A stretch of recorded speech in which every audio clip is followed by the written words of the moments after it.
लेकिन अश्वत्थामा समय की टकाव में था। अश्वत्थामा ने जैसे ही देखा कोई नहीं है, भगवान जा रहे हैं, उसने ब्रह्मास्त्र चला दिया। ब्रह्मास्त्र जैसे ही उत्तरा के गर्भ में गया, उत्तरा के गर्भ में जैसे ही पहुंचा, पहुंच करके पेट में अग्नि जलने लगी। उत्तरा चिल्लाई, पाहि पाहि महायोग, देवो देवो जगतपते, रक्षा करो रक्षा करो रक्षा करो। भगवान कहने लगे क्या हुआ?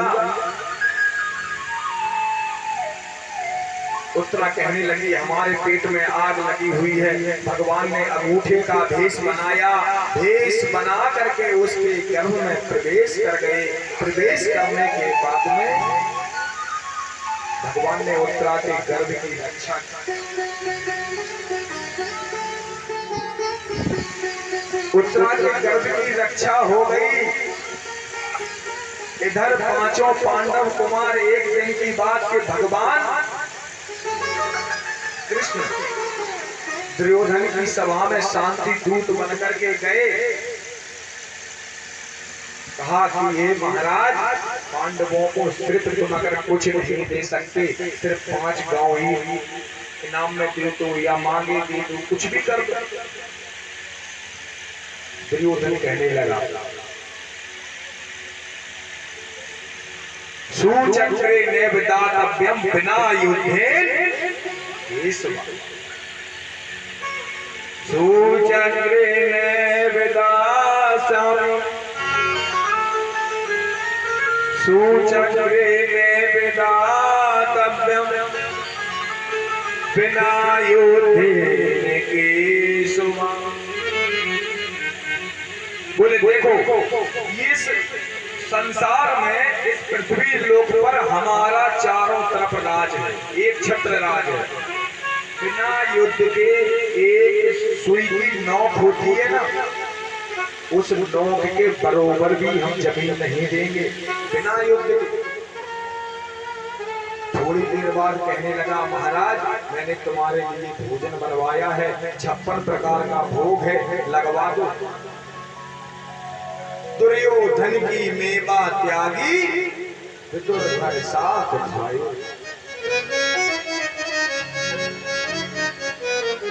अब तो जैसे ही विदुर के घर आ गए, साग खाया, भतुआ खाया, दर्शन दिए, उनका जीवन धन्य बनाया।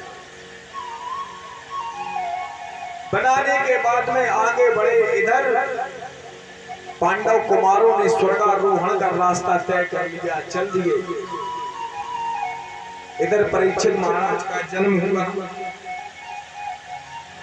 परीक्षित महाराज एक दिन मुकुट लगा करके शिकार के लिए निकल गए। शिकार के लिए निकल गए तो देखते क्या है कि एक बैल, 4 पैर होते हैं लेकिन वो 3 पैर पे चल रहा है। फिर थोड़ी बार देखा कि 2 पैर पर चल रहा है। एक काला काला आदमी डंडा लिए दौड़ा रहा है। गाय माता रवा रही है। 3 पग निज धर्म के, कलिमल एक प्रधान। एन केन विद दीन दान करे कल्याण। खचुर रहा है, खचुर खचुर करके आ रहा है। परीक्षित जी महाराज ने पूछा, अरे भाई तुम कौन हो? बोले महाराज हम कलयुग हैं। बोले क्या करने के लिए आए हो? बोले महाराज बताओ हम क्या करें। परीक्षित जी महाराज ने धनुष निकाला, मारने को तैयार हो गए। कलयुग कहने लगा महाराज मुझे मार क्यों रहे हो, ये तो संसार का चक्र है, चल रहा है। बोले फिर क्या करें? बोले महाराज हमें रहने के लिए जगह दे दो थोड़ी सी। बोले हम किसी को परेशान नहीं करेंगे। बोले कौन सी? द्यूतम पानम स्त्रिया सूनम। कौन कौन सी जगह है? जहाँ जुआ खेलता हो, शराब पीती हो, वेश्याओं का समागम होता हो, माताएं बहनों की पिटाई होती हो, घर में कोई बात नहीं मानता हो, तो समझ लो उस घर में कलयुग का वास आ गया है। पक्की बात। राजा परीक्षित से कलयुग ने वास मांगा। द्यूतम पानम स्त्रिया शूनम। जहाँ पान होता हो, मदरा पान होती हो, जुआ खेला जाता है। बोले और कहाँ मांगा? बोले सोने में। बोले महाराज आपने सब हमें गंदी गंदी जगह दी, जुआ खेला बहुत गंदी जगह, शराब पी बहुत गंदी जगह, वेश्याओं का समागम होता है वो भी गंदी जगह में होता है। महाराज एक कृपा करो, छोटी सी जगह दे दो हमें अच्छी सी। बोले बताओ क्या करना है? बोले महाराज सोने में मुझे जगह दे दो। भगवान परीक्षित जी ने कहा जाओ मैंने दे दिया। परीक्षित जी चल दिए। परीक्षित जी सोने का मुकुट पहने थे। कलयुग ने अपना मौका तान करके मुकुट पर सवार हो। बोलो राधे राधे। जो रास्ता बताए वही आगे आगे चले। उसी के मुकुट पर बैठ गए। आगे जाकर के देखा समीक ऋषि का आश्रम था। समीक ऋषि को देखा और बुलाया, कहा महाराज मुझे प्यास लगी है, बताओ हम क्या करें। महाराज तपस्या में बैठे हुए थे, उनकी बात को नहीं सुना। परीक्षित जी महाराज को गुस्सा आ गया। परीक्षित जी महाराज ने देखा कि एक झाड़ी में सर्प पड़ा हुआ था, सर्प, तो महाराज के सर पर डाल दिया सर्प। अब यही बात बालक वहां पर खेल रहे थे, तो उन्होंने जाकर के उनके बेटे श्रृंगी ऋषि से कह दी कि एक राजा ने आपके पिताजी के गले में मरा हुआ सर्प डाल दिया।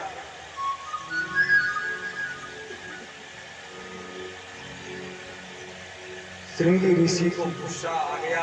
श्रृंगी ऋषि ने जैसे ही देखा और सुना, कहने लगे अरे राजन तुमने बड़ा ही अनर्थ कर दिया है, हम तुम्हें श्राप देते हैं। आज से ठीक 7वें दिन तुम्हारी मृत्यु हो जाएगी।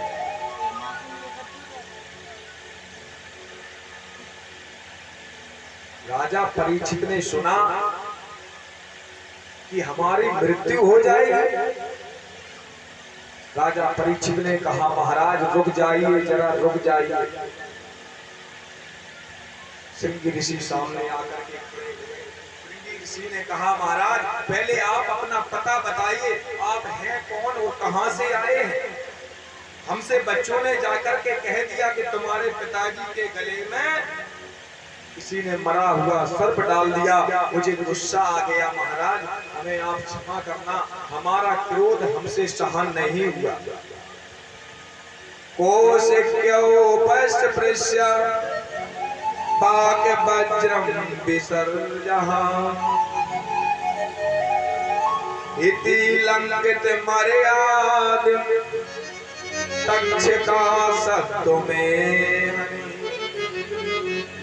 हमने महाराज नदी का जल लिया और अंजलि में रखा, हमने तुम्हें श्राप दे डाला, ठीक आज से 7वें दिन तुम्हारी मृत्यु हो जाएगी, तुम मृत्यु को प्राप्त हो जाओगे। राजा परीक्षित जी ने कहा महाराज जो हुआ अच्छा हुआ, जो हो रहा है वो भी अच्छा होगा, अब बताओ हम क्या करें। श्रृंगी ऋषि बोले महाराज होने अनहोनी कभी होती नहीं और होने मिटत अपार। महाराज राज्य को लौट आए। पता चला सभी को कि इनको श्राप लग गया है।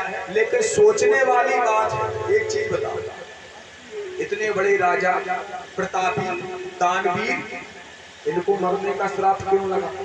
श्राप क्यों दे दिया इनको? ये तो बड़े प्रतापी राजा थे, बड़े ही मांडेड थे, बुद्धिजीवी थे, फिर साधु संतों का सम्मान करते थे, उनके गले में मरा हुआ सर्प क्यों डाला? बोले सुनो, बोले जब ये सोने का मुकुट लगाए थे तो उसमें कलयुग का बास आ गया था, बुद्धि फिर गई। कुछ राजा खड़े होकर के बोले नहीं, बोले गीता में लिखा है कि जो धातुओं में सर्वश्रेष्ठ धातु मानी जाती है सोना, धातु नाम अस्मि कांचन, धातुओं में सर्वश्रेष्ठ सोना, सोने में हमारा निवास माना जाता है, सोने। बोले हाँ, जब माना जाता है जब ईमानदारी से कमाया हुआ धन उसमें भगवान निवास करते हैं, जो धन ईमानदारी से कमाया जाता है। वो बोले और बोले जो बेईमानी से कमाया हुआ धन बालकों की बुद्धि को फेर देता है, बुद्धि पलट देता है, बुद्धि खराब हो जाती है। बोले अच्छा, बोले तो सुनो, जब जरासंध से युद्ध हो रहा था, जरासंध से युद्ध हो रहा था तो भगवान ने इशारा किया ऐसे करके इसकी टांगों को चीर दो, इस जालन बालन फेंक दो, फिर चिपक नहीं पाएगी। वही जरासंध का मुकुट आज राजा परीक्षित लगा करके शिकार खेलने के लिए गए। बोलो राधे राधे। वही शिकार खेलने के लिए गए थे, राजा परीक्षित को श्राप मिल गया। सभी साधु संत उपस्थित हो गए, किसी ने उनका समाधान नहीं देखा, लेकिन क्या करे, और सुखदेव जी महाराज का जन्म भी हो गया। सूत जी महाराज से हाथ जोड़ करके कहने लगे, महाराज एक बात बताओ। बोले इनका जो जन्म हुआ है कैसे हुआ? थोड़ा समय का अभाव है और कथा के हमें लक्ष्य तक पहुंचने बारे में 88,000 ऋषियों ने पूछा,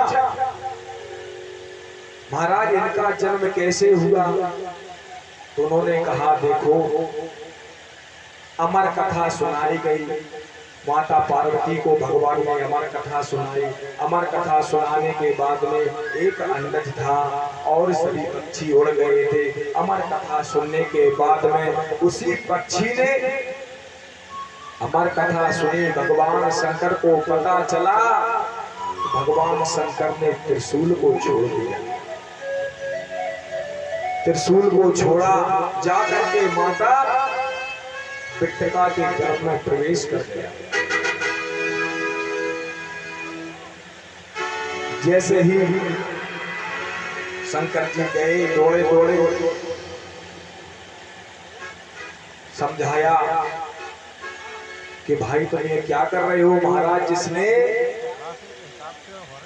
जिसने अमर कथा सुन ली उसका कोई मार सकता है, बताओ क्या होगा इसका? बोले अमर कथा तो सुन ली, बोले अमर हो जाता है। बोले तो फिर मर कैसे सकता है? भगवान शंकर लौट करके आ गए और इधर 12 वर्ष तक सुखदेव जी महाराज गर्भ में रहे। अनेक विनती करने के बाद बाहर आए, धरा धाम पर अवतार लिया। यम प्रव्रजंत मनुपेत मपेत कृत्यम द्वैपायनो विरह कातर जुहावा पुत्रेति तन्मयतया तरवो भिनेदुर तम सर्वभूत हृदयम मुनिमानतोषि।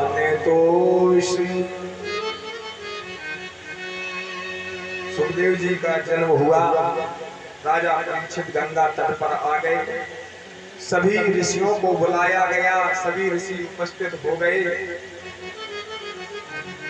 और इधर सुखदेव जी महाराज से राजा परीक्षित की चर्चा हो रही है। सूत जी महाराज कहते हैं, हे गुरुवर, संसार में सबसे पहले उत्पन्न कौन हुआ? बोले संसार में सबसे पहले क्या था? बोले जल। बोले और क्या था? बोले कुछ नहीं। बोले नारायण। बोले देखो, नार माने होता है जल, अयन माने होता है घर। जिसका जल में घर होता है उसी को तो हम नारायण कहते हैं। नारायण के नाभि कमल से ब्रह्मा प्रकट हो गए। ब्रह्मा अहम कौन, मैं कौन, को हम पता नहीं हम कौन है। बोले फिर क्या? बोले दो शब्द सुनाई, का और पा। ये स्पर्श शब्द है। का दयो मा पसाना स्पर्श, ये स्पर्श शब्द बताए गए हैं। अहमेवा समे बाग्रे नान्यत यद सत सत परम। अब तो जैसे ही ना भगवान के नाभि कमल से ब्रह्मा जी ने सनक सनंदन सनातन सनत कुमार को उत्पन्न किया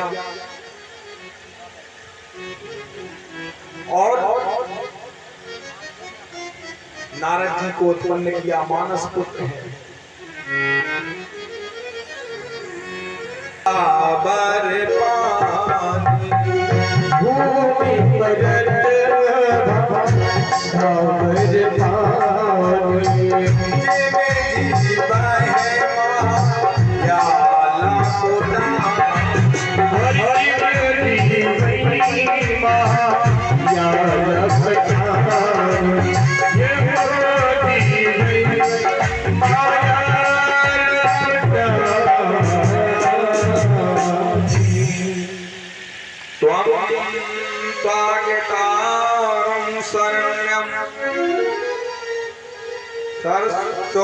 संसार करो ठार।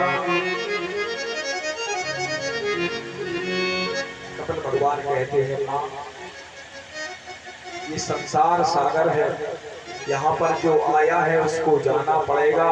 माता ने कहा, बेटा जिस दिन से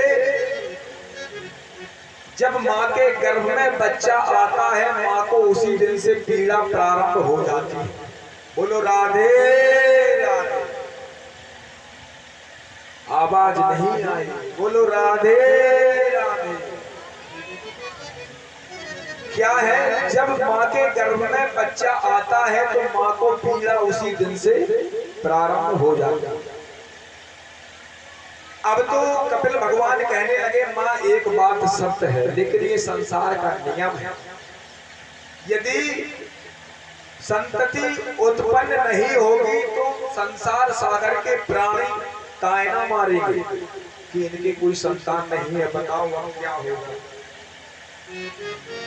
गुणेषु सत्यम बंताया रातम।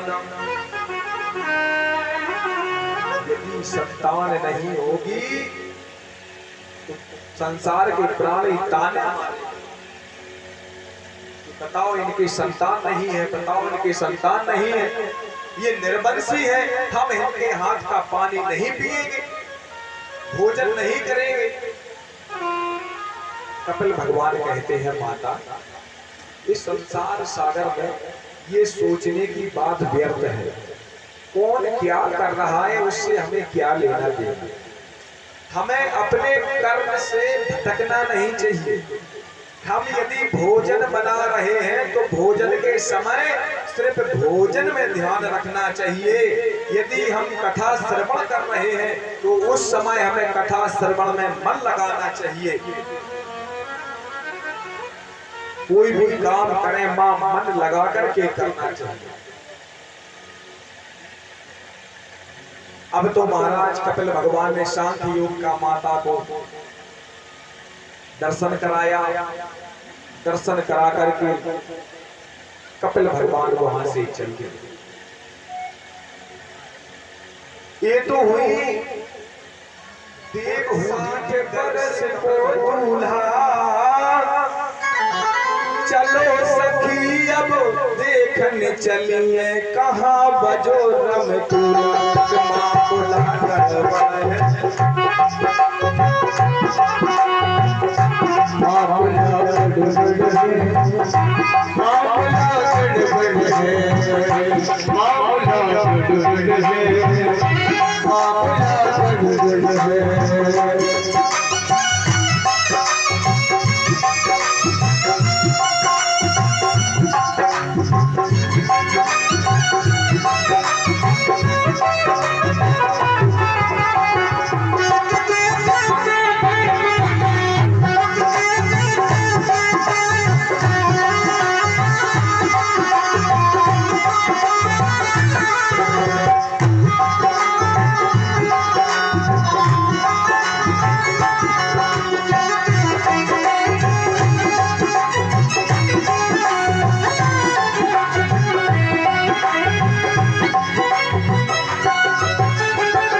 देख रहे हैं ये क्या हो रहा है।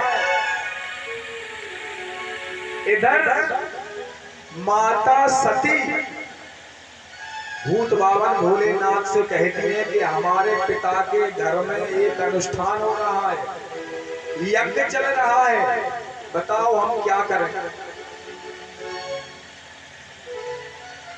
अब भूत बाबा भोलेनाथ बोले नहीं, सती जी से नहीं बोले। अब सती जी कहते हैं हमारी बहनों को एवं माताओं को यदि मायके जाना हो तो अपने पति से बड़े ही स्वभाव से, सुंदरता से, बड़े ही विनम्रता से बात करेंगे।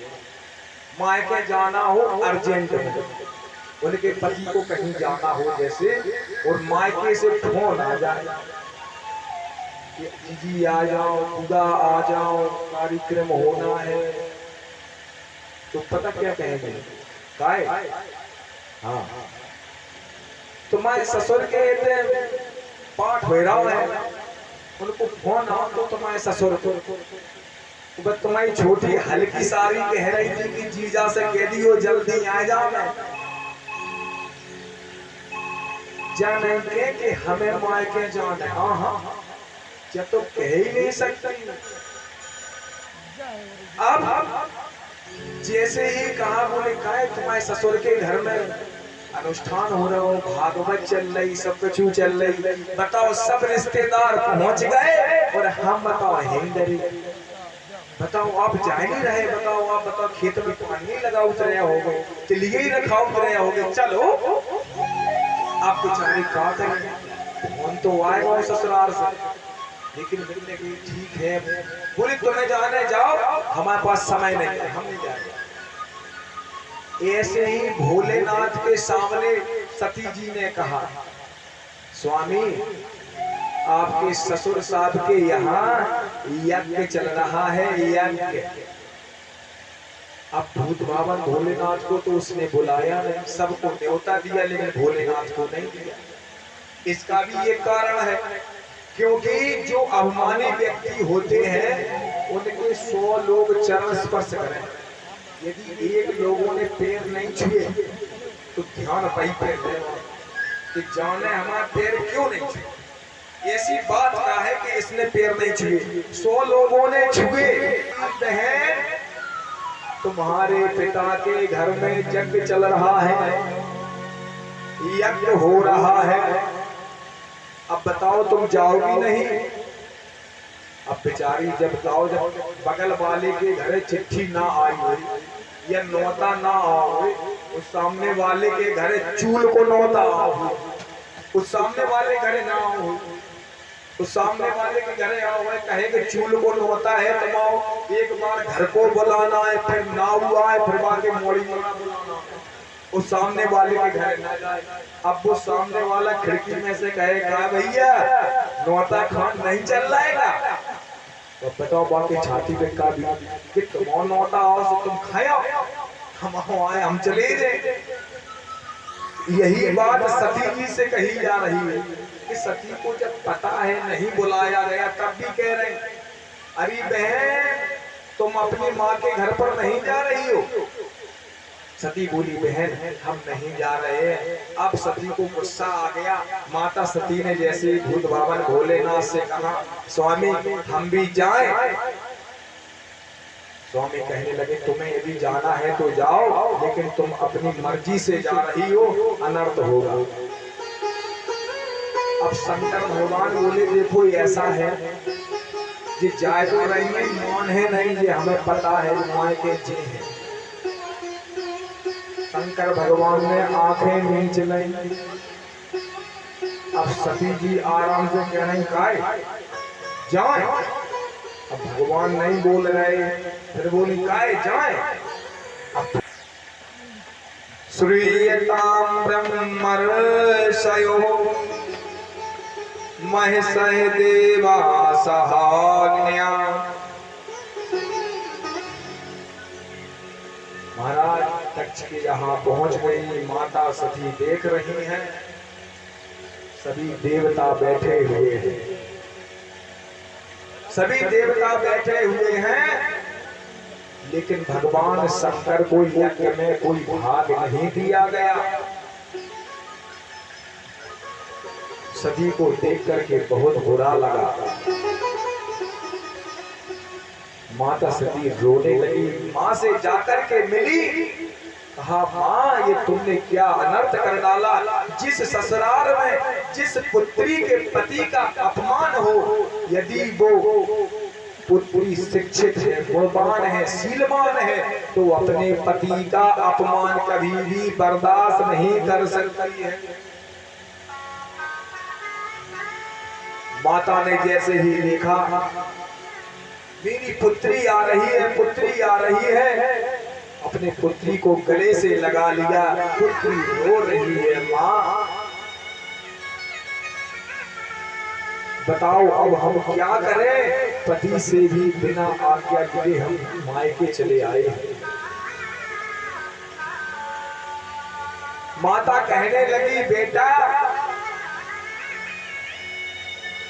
इसमें हमारा कोई दोष नहीं है, इसमें तुम्हारे पिताजी का दोष है। पिताजी बैर रखे हुए हैं अपने दमान से। देखो कहा जाता है, यदि तुमने अपनी पुत्री दी है तो गमखोर बनो, गमखोर।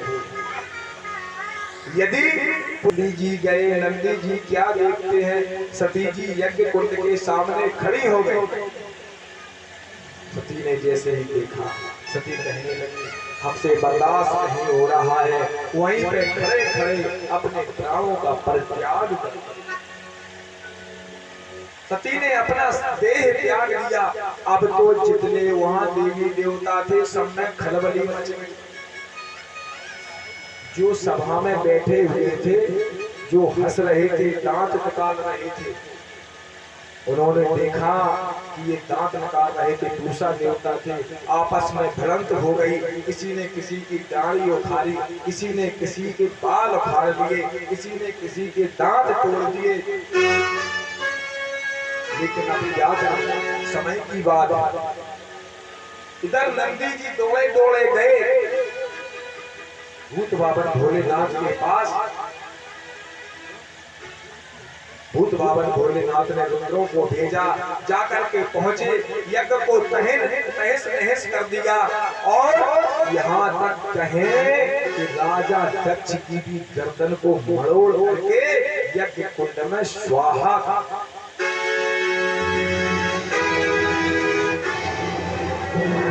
यज्ञ कुंड में स्वाहा कर दिया।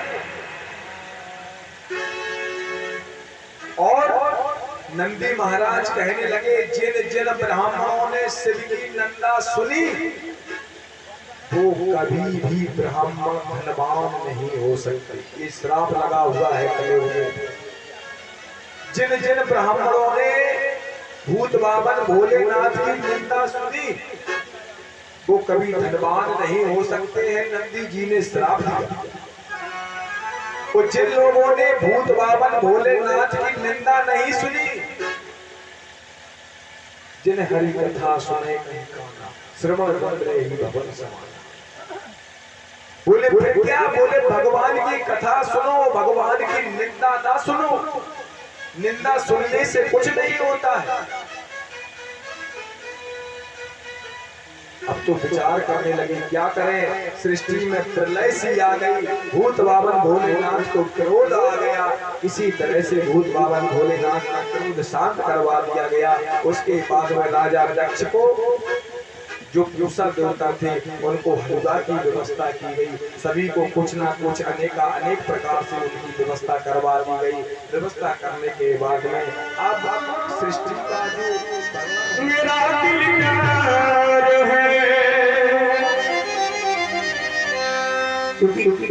भगवान कहते हैं कुछ भी मानो लेकिन दिल से मानो। प्रेम करना है तो मीरा के जैसा करो।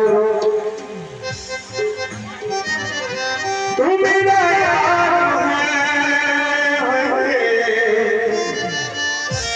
मेरा दिलदार है। काटी कमली राजा मेरा यार है, काटी कमली राजा मेरा यार है।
ये जीवन जो हमें दिया है अपने भगवान मुस्तफा ये जो हमें अभी अभी दिया है जो ढोलक वाले ने दिया कैसे उनने दिया परमात्मा ने भगवान ने दिया अच्छा ये बताओ कोई तुम्हें 100 का नोट दे दे और तुमसे कहे 10 रुपए इसमें खर्च कर लो हमने तो दिया ही होता तुम कभी खर्च नहीं करेंगे पूरे जेब में रखते रहेंगे तो फिर वो तुम्हें नहीं देगा कभी नहीं देगा ये जो हमें मानव शरीर मिला है ये भगवान का नाम लेने से जो भगवान को दिया है मानव शरीर है कि नहीं पंडित भगवान ने दिया है मानव शरीर तो भजन भी करने चाहिए सभी लोग गाएंगे हमारे साथ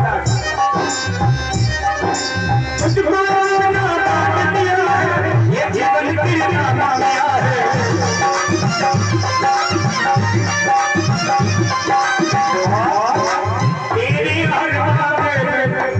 हम सबको हर कदम तुमसे प्यार है हमें लग रहा है प्यार है और कोई नहीं अगर किसी को कौन मानता है जो मानता है हमारे को और क्या करता भी कहेंगे यार अरे हम सब तुमसे प्यार है हम सब तुमसे प्यार है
संकट